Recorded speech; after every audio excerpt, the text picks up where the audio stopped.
Hestia is an archetype of inner centeredness.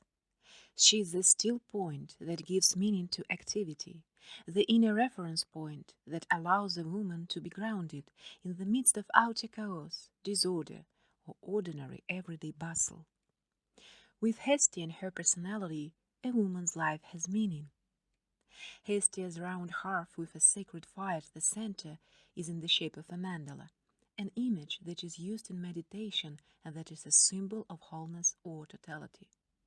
Of mandala symbolism, Jung wrote, "The basic motif is the premonition of a center of personality, a kind of central point within the psyche, to which everything is related, by which everything is arranged, and which is itself a source of energy."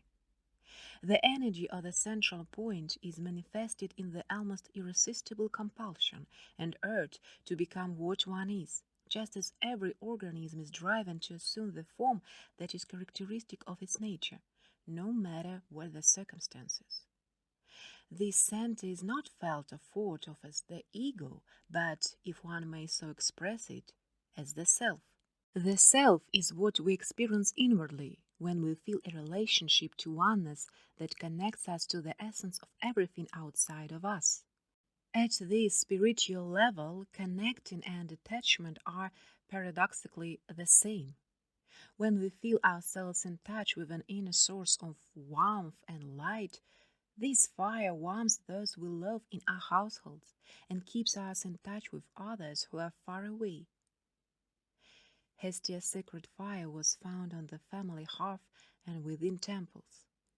The goddess and the fire were one, linking families with families, city-states with colonies. Hestia was the spiritual connecting link among them all. Meditation activates and strengthens this introverted, inwardly focused archetype. Once begun, meditation often becomes an everyday practice because it provides a sense of wholeness and centeredness, an inner source of peace and illumination, of access to Hestia. For some women, poetry emerges when Hestia's presence is felt. May Sarton, author and poet, says that for her such writing is possibly only when I am in a state of grace, when the deep channels are open, and when I am both profoundly stirred and balanced, then poetry comes as a gift beyond my will. She is describing experience of the archetype or the self, which always feels beyond ego and effort, a gift of grace.